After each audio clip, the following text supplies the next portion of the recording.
Good morning from Vietnam, Lacey. Thanks a lot for spending your afternoon joining our Insight show and share your stories with our global audience. And on behalf of listeners, I want to say thank you. Yeah, my pleasure. I'm so thrilled to be joining today. Hey, have you been to Vietnam before?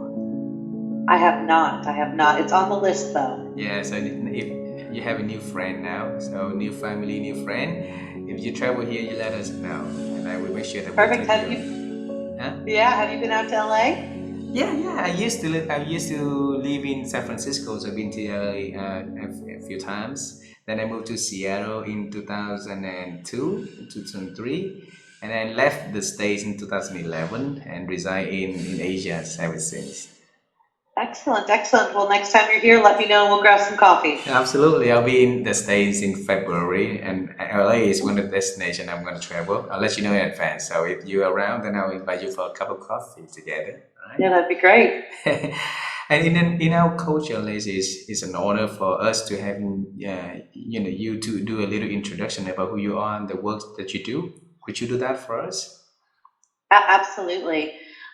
So thank you for that introduction. I'm Lacey Leone Mclaughlin. I'm an executive coach and a human capital practitioner. I spend my time working with individual leaders, teams, and organizations, really helping maximize and capitalize on the great work people, teams, and organizations do. Well, you have a years of experience with a beautiful journey, but you introduce all your works and yourself in less than 30 seconds. So we're Well, gonna so let's say this conversation we're gonna dive in deeper to get to know your aspiration, your inspirations, and your motivation working with people. Is it okay? yeah, sounds great. Alrighty. So I think this everything. Let's start from when we were young, and so let's travel time. When I was young, I always wanted to become a an astronaut. So travel a different, in space and jump in different planet seems so cool to me.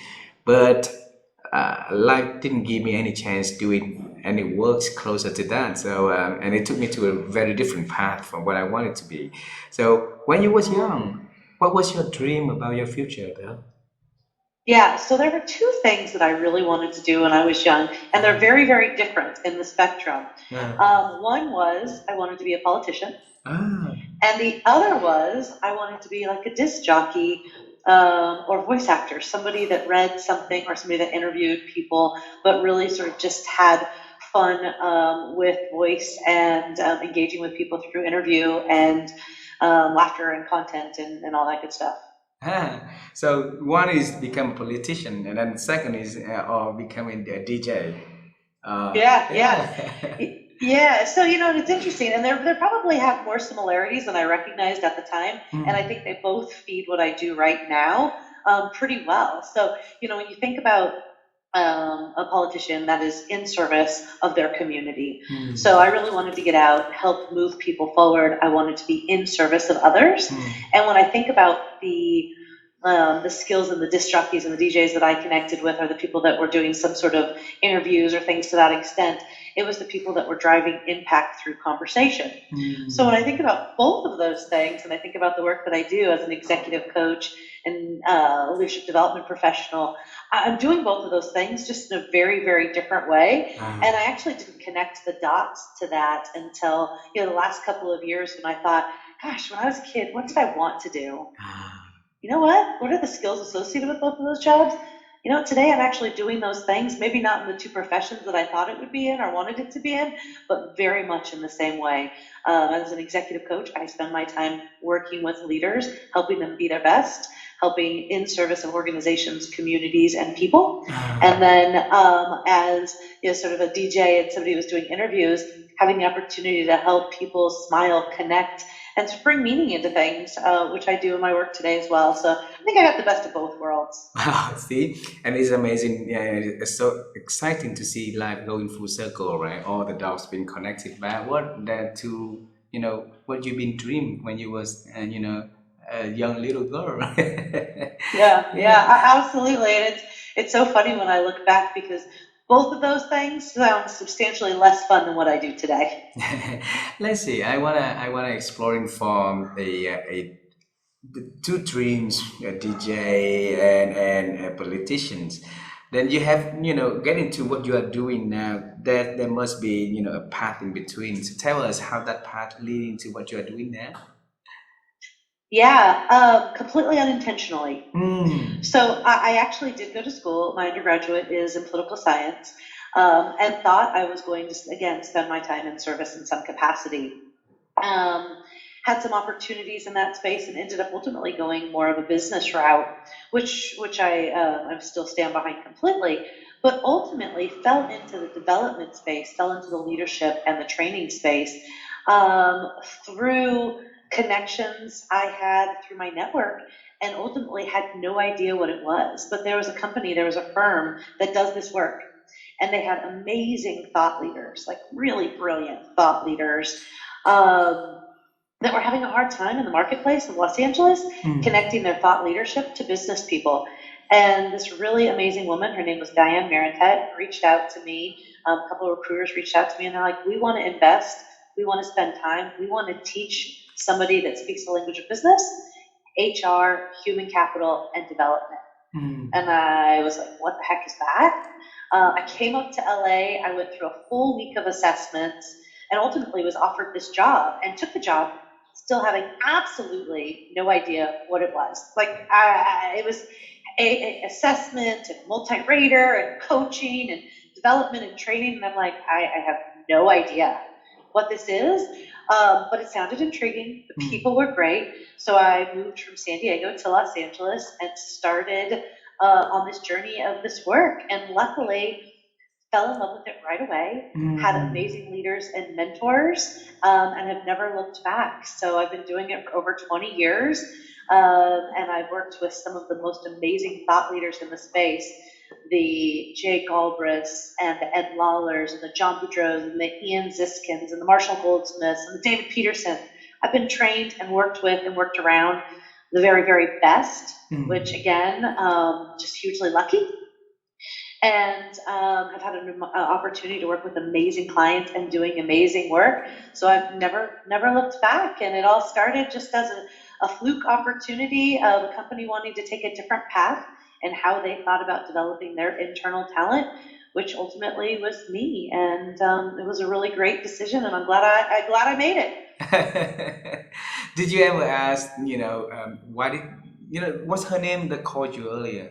Diane? Diane Maritet, yeah. Okay. And then did you ask her why did she call you back then? If she didn't call, then your life will maybe taken to totally different path Yeah. already, right? Yeah, yeah.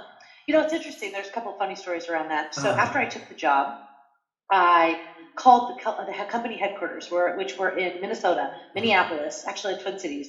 And I called, and this was before you could get online and Google something really easy, and company websites would pop up. So I Googled, and there's a couple of things about the company. And this is after I already took the job, negotiated salary, was moving to Los Angeles. And I called company headquarters, and I'm like, hey, potential client, help me understand what this firm does. And it was just so hard to get a sense of what all of the work in human capital actually was. And then I did have a conversation with Diane and was like, listen, I was a political science major. I had absolutely no understanding of this space, no skills in this space. Why me? Why then? And she said, well, when you and I, and when you and the rest of the team sat and connected, you listened, you were interested in learning, and you gave a damn about the people you were talking with.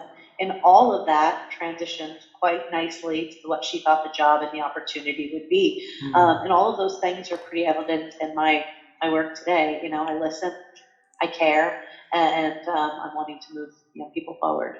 Wow, beautiful. So listening seems to be one of the key criteria that have been selected for this, right? And then making your career successful also. So we're gonna get into that part later on in the conversation. I want to know from that point, when you got into a career in HR that you know nothing about, just the interest of that, and then how the journey took place after that. Yeah, yeah. So at the beginning, it was just learning, right? It Ah. was learning and understanding what are the parts of the business that I wanted to be involved in. So the firm was Personnel Decisions International, PDI, and now they're a part of Korn Ferry. But Ah. back in the day, they were a large human capital consulting firm that was a standalone shop. Hmm. So I think those first couple of months was just listening and learning and understanding the different parts of the business. What does leadership development look like from a training and course perspective, an education perspective? What does leadership and development look like from an assessment perspective? Multi-rater 360s, executive assessment, that kind of thing. And what does leadership development look like from an executive coaching Hmm. perspective? Um, for me, right away, I went to the executive coaching and I went to the leadership development and training and learning and education side. So I spent about 7 years in that business running some pretty large teams around some pretty large organizations, cutting my teeth in aerospace and automotive, working with technically, functionally brilliant leaders Yeah. who were then in charge of managing a lot of people, and that's a completely different skill set. So I spent a lot of time working with functionally, technically brilliant people. And then ultimately, because I'm here in LA, because I'm here next to Hollywood, started spending a lot of time with people in the film, entertainment, and media space in the same way, functionally, technically brilliant producers, directors, actors, writers, showrunners that were struggling in the same way. Technically brilliant, now they're in charge of a show, or now they're bringing a movie to life, or a docuseries, or something to that extent, and managing huge budgets, huge amounts of teams, and really doing a lot of work. So my time at PDI was just listening, learning, connecting, working with leaders. Hmm. And then I transitioned after about 7 or 8 years. Horrible with dates and times, so don't hold me to it. But after about 7 or 8 years, I transitioned to the University of Southern California and was in charge of the consulting services for the Center for Effective Organizations, and that's at the Marshall School of Business. So Ed Lawler was the founder of the center, and he was the director of research. I took that research in the human capital space, turned it into opportunities for learning and development. And Ah. luckily, for those 10 years, I had the opportunity to run my own consulting practice. So everything I did at the Marshall School of Business was big org design, large change initiatives, transformation, and then everything I did in my own business was focused on the team, focused on the individual, or focused on a small group of people within an organization. So really the best of both worlds. I ran that piece of the business for 10 years Ah. and then left to co-found an HR tech startup, really thinking about how we democratize executive coaching to bring it to early career professionals Hmm. and college students. So I did all the things you do in an HR tech startup. I raised a bunch of money. I created a team. I put an app, a beta in the market, and I had customers. So I did that for a little over 2 years. Had all of those things in place when I decided it was time for me to transition back out, and then transitioned back out to my business, which I had always kept moving because it was the functionality that was feeding the app. How I worked with clients was how we used the AI Hmm. to feed the app. And for the last 3 years, I've been working on my business only. And it's the first time ever I've only had one job. There's no Hmm. side hustle. Hey, let's see. I have a question about running businesses, right? So it's Yeah, not easy. It's not easy to be an entrepreneur. And when when you've been in other settings, you have everything covered. You're very comfortable. Like a lot of people, a lot of executive friends of mine, by the time they retire, they share with us two things that normally they regret not doing earlier, and one of the two is not to start their own company when they were younger, right? And along the way, you've been starting your business, and then now you've been running your solo business without any other any other things doing beside your own company. That's dangerous. That's scary to a lot of people. I mean, so what did you tell to yourself to leave all the comfortability aside and then went on to the winding world and then enjoy the business? yeah, Yeah. yeah. So I actually founded my company in 2008. So it's Uh, been a long time now, and I've made it through a couple of downturns. I've made it through COVID. I've had a pretty good run. Um, I think for me, focusing specifically on the business and I guess my definition of side hustle is a little bit different than everybody else's because I am, the host of a podcast as well, and I am partnered and collaborating with several other organizations and leaders. So I guess there are several different things that I do, but that's just standard and norm for me. But I think specifically when you think about my consulting business, it's doing the work that I want to do with the people that I want to do it with in the way that I want to, right? And really being able to own my time and focus in the places that I think had the most value is really the inspiration and what got me to the place of making that leap. And then really understanding that I love what I do and I need to be confident in the skills I bring to the table. And if I do the things that I know how to do really well, the business side, it just sort of works out. And it was scary, and it was very scary at first, and it was scary when I started the company in 2008. And I had the safety blanket of the work that I was doing at the Center for Effective Organizations. And it was scary when I left CEO, the Center for Effective Organizations, to start the HR tech startup. And it was scary when I left that to go back to doing the consulting work full time. And I'll even say, heck, it was scary when I started the podcast, right? Is anybody going to listen? Is anybody going to watch? Does anybody care? So all of the things that I find most rewarding in life were a little intimidating, took a little time, and I had to kind of get out of my own way to make it happen, to recognize the benefits of it. And now, truthfully, I work with the best clients. I do the best, most engaging, empowering, fun work in the time that works for me and my family. Wow.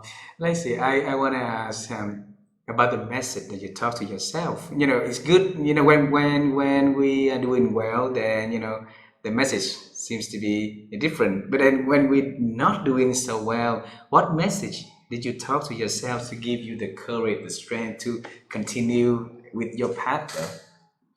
Yeah, I think for me, anytime that it hasn't gone well, and believe me, there's been a lot of those times, right?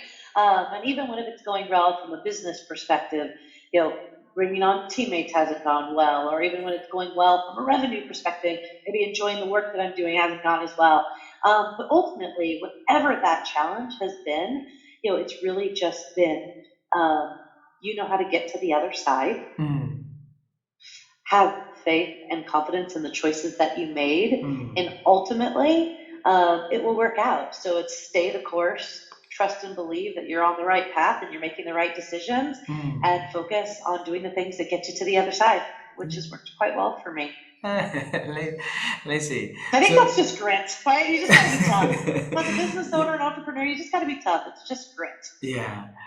I think the word trust is very important. Trust in ourselves is very important when we're going on, on our path as an entrepreneur, right? So, and then the trust is something that is intangible. It's not something that I can see, you can see. It's just a gut feelings from within, right? So, how do you turn the trust onto something that can help you be motivating, more inspiring for you, though? Yeah. So for me, it's all about intentionality, right? Intentionality. So if something in the business isn't working, how do I get really intentional about figuring out what it is and what are the actions I'm going to take to make a change? If there's a piece of the business that I'm less energized by, taking the time, being intentional to figure out what part of that portfolio isn't working for me and what am I going to do differently. So for me, trust is about slowing down, resetting, and being intentional about what isn't working and what are the steps I'm going to take to right the ship.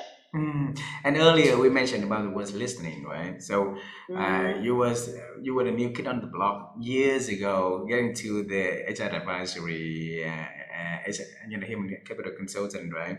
And so you listen to the message, you listen to the advices from other people, you listen to how people teach you to become getting better at at that industry, and now you listen to your own self, the trust, the intuition within yourself, right? So how do you develop the listening, Yeah, long ago? yeah, it's a good question. So again, I go back to how much of a gift the mentors and the leaders and the thought leaders in my life have been for me. So, for me, it's really around accountability. I've had really, really amazing leaders, again, and Diane Marentet, Ian Ziskin, Jay Conger, Ed Lawler, all of these people in my life that have held me accountable to a standard, who have held me accountable to understanding the value that I add, the client work that I want to deliver, the way I want to engage in business, and have helped me build the muscle around it. So when I think about trust and listening, it's that muscle memory that says, hey, if something's not going right in the business or something's not shaping up in the way that I want it to, how do I get intentional? How do I trust? How do I take it some time and hold myself accountable to the decisions that I've been making or I'm going to make? And it's the muscle memory and the really, really good development that these people who've spent years investing in me and training and developing me taught me early on in my career that stick with me today. Beautiful, beautiful. And you were listening to how the leadership related to executive coaching. You were listening how the leadership related to the space of talent development and stuff, and in the space of assessment also, right? So why you decided to evolve on to become an executive coach and working with leaders to help them getting better, Yeah, yeah. So the honest answer is it energizes the heck out of me. So I love working with leaders. I love working with teams in a very real way. So there is nothing more exciting than sitting across the table from a leader, talking about the business, helping them identify what's not working or what they want to work a little bit differently, and then asking good questions and helping them think about what are the changes they're going to make in their business tomorrow to do something differently and yield the results that they're looking for. So ultimately, it was a no-brainer for me. I wanted to work with people.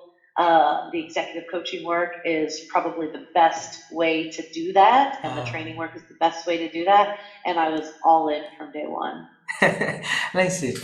Earlier, you mentioned that those leaders are amazing, talented people, really, really good at what they are doing, right? And the technical side. And so, a normal feelings for people when they come to work with those leaders, like we scare and we feel like, oh, okay, who we are to work with them, who we are to help them, who we are to think that we can make them getting better. So what was the secret sauce, from Lacey that tells you that you will be capable of helping them to become even more effective and better leaders? Yeah, so no secret sauce, and the reality is it's not really about me, right? It goes back again to those first couple of years in this space. It's about listening and it's about caring, right? And giving a damn. So it's the ability to ask really good questions. It's the ability to help people think differently, and it's the ability to connect with people in a way that they trust and allow you to take them on this journey, right? So for me, whole heck of a lot less about me and more about them and the way that I show up that helps them be the best. And then executive coaching has been in space in the industry for a long time, not and it has been evolving a lot. But in certain countries, it's still in early stage, and a lot of leaders still don't believe that executive coaching will help them to get better. So and what message would you share with those leaders? Yeah. Yeah. So the reality is leadership is hard and it's only getting harder, right? So if you think about the way you develop, whether it's finances or marketing or any other aspect of people, or even just putting a strategic plan together, all of those things, you spend time learning, listening, developing. Managing people and being the leader, the same kind of muscle memory, the same kind of practice, the same sort of development is necessary and is used. So I would say, just like anything else a leader wants to get good at, managing people, leading a business, same thing. But I'd argue that it's probably even more imperative because if you do it wrong, the risks of the business are substantially higher than if you blow a presentation or you get the marketing numbers wrong or, you lose people, you lose talent, you lose opportunity when you're not utilizing the leaders that you have within an organization. So my conversation with those people is every part of the business you develop. why would the way you show up be any different? Ah, beautiful. And how do they respond normally? Normally they're like, oh, okay, that makes sense. So then what do we do? And then we go into a conversation. Well, let's just help me understand what's going on in your business. What's Mm, working? What's mm. not? And then we go from there. Wow. I know over the years you've been in this space of like coaching for like 14 years already. It's a long time, right?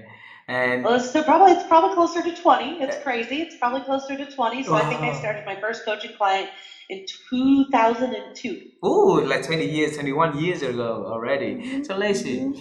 uh, when the people come to you for executive coach, right? So what is a common thing that they need help developing with them? Yeah.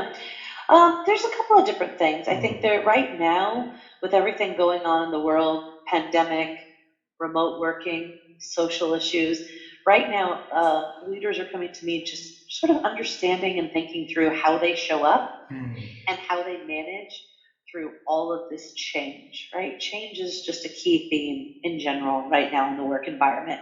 So I mm, think that's a big one. Another really large one that I hear from people that they really want to focus on is how do they think about you know, their leadership, growing the talent within their organization, and mm, making sure that they're building a group of people behind them that can mm. do really, really good work, and ultimately that leads to them, managing their time, managing their responsibilities a little bit better. Wow, thanks for sharing that. And then for 20 years in this area of coaching, I know that there's a lot of people now want to get in to become a executive coach. So we want to pick your brain on that. So if somebody wants to become an effective executive coach, what skills do they need to learn and master now? Yeah, yeah. There's a lot of really great certificates out there. There's a lot of ways to go get a foundation and an education around what this work needs to look like. So I think first, it's about what kind of leaders do you want to work with and what kind of work do you want to do.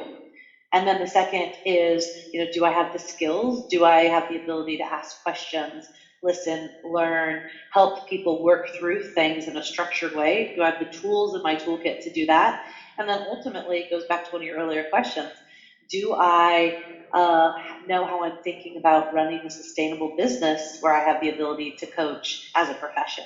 So I think there's the skills piece, Hmm. where you want to partner, where you want to do work, and then ultimately, how do you make it sustainable? How do you think about the business side of it, and keeping your doors open and food on the table?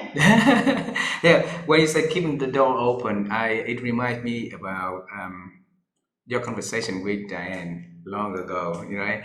And then you mentioned, I note that here's a few keywords that it's about listening, it's about learning, it's about developing, didn't give a damn about, and then you work very proactively in calling and asking, right? So if you really look at your career, and what make and tell us what do you think that is the secret to your success though, besides those things? Oh, yeah, yeah. So going back to the grit, right? Like it's the ability to just figure it out and get it done. So there's been some really big career pivot points in Mm, my journey, and ultimately those all came with a lot of risk and my willingness to sort of jump in and say, I don't really know what this is going to look like, or if I'm going to have success, or what success looks like. But you know what? I'm pretty confident that I'm going to figure it out. ah, Has opened the door for me in so many ways, right? So it's just the ability to persevere, the ability to get things done, and the willingness to want to do it. beautiful, beautiful. And I have two last questions for our conversation today. All right, related to the figure it out, the answer that you mentioned earlier. My wife and I, we've been on the quest to help people to improve their ability to think because we believe that our thinking capability these days has been diminishing. So every chance that we can ask experts to share their ways of thinking, we hope that our listeners will be able to pick something up for them to reflect, to learn, and to make change in their life. And and the thinking is a big part in figuring things out, right? So, how have you been expand your ability to think over the years, Lacey? Yeah, for me, it's just the ability to ask questions. Mm. So ultimately, I have the ability, I think, and I have the ability to process and think critically because I ask questions with the intention of wanting to learn, right? So I think so often people ask questions or they speak because they want to be heard. Mm. And I think somebody who does the opposite, which is ask questions because they want to listen and learn, Mm. really, really impacts our ability to think critically. So that is a huge one for me. I want to hear, I want to ask questions, and I want to listen so I can come to my own conclusions, so I can think critically, and so I can develop myself and the people that I work with. Yeah, and that leading to one additional question that I didn't intend, plan. So I want to ask you for this. When you say that you listen with the intention to learn, and why a lot of other people will listen and ask questions with the intention so that they can be heard, right? So, um, how do you build that, like ability to ask questions and have the full intention to learning instead of, like letting your message across? Yeah, yeah. So the intentionality there is about really listening. So we have to train ourselves when we ask a question and somebody's talking, not to think about what we're going to say next, Ah. not to think about how they poke holes and what that person is saying is right or wrong, but ultimately, what is the follow on question that I'm going to ask so I can hear more? Mm.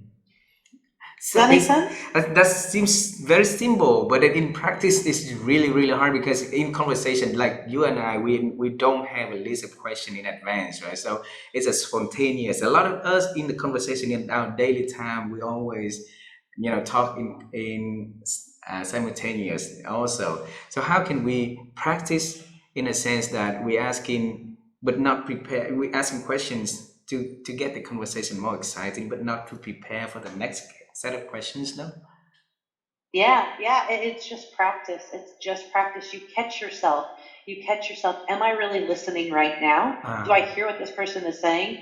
Do I want to know more? What is it that I want to know more? Rather than saying, what he's saying is right, what he's saying is wrong. Here's how I would say it differently. Instead, it's, my question back to you would be like, so you and your wife have been doing this and you're focused on learning and thinking critically. How's that going for you? I think that So that's where we go with that. thanks for sharing the tips and asking me back that questions, so that it shows that you're listening and have intention to to listen, right? Let's see. I want to go to the last question. Okay, so we knew a young version of Lacey that wanted to become a politician and or a DJ, right? And then you went on to study political science, and but not getting to the politician world, but getting to the human resource world and working with leaders, working with human capital industry, right? And life came in circle for you. You serving others, and that is fulfilling part of the politicians, right? And then the DJ part where you get people into the conversation with energies, with motivation, with a lot of and like inspirations. And we want to get into the future a little bit. Is there anything that you are working on very exciting you want to share with me and the audience so we can celebrate with you in advance? Yeah, absolutely. And thanks for asking. So the first season of my podcast, Unfolding Leadership, came out. It did quite well. So I'm in the process of thinking through a second season and what are the stories and the unfolding journeys of the leaders that I work with, and how does that take place? And then ultimately, that first season led me to sign on to start a book on these topics. So I'm in the process of sharing leadership journeys and stories and lessons learned and bumps and bruises that I have learned from the leaders that I work with that hopefully will have a pretty big impact on the leaders of tomorrow. So that's underway, and season 2 of the podcast is underway, and both of those things have high risk. They make me nervous, and I'm doing them both, just like we talked about in our conversation. So I'm excited and a little apprehensive, but really thrilled to see where they both go. Well, and I congratulate you in advance for making those big achievements. Okay, so let me know when the book is releasing, and so that we can send big congratulations to you, and we order the books for our audience also. Okay. Thank you. It's early stages. Just worked through a table of contents, and it's early stages. So I'll keep you posted, but don't expect anything too soon. This is new to me. That will be a wonderful journey for you. It's very different experience, and you're gonna love it. It's all inside of you already, Lacey. So get it out, all right? Thank you so much. Thank you so much for having me today. Thank you so much for being so generous, joining my show and sharing your stories with our audience, and a lot of good tips, a lot of amazing things that you share, and I want to say thank you. I wish you well. Happy New Year to you, and I hope to see you in person for a cup of coffee one day.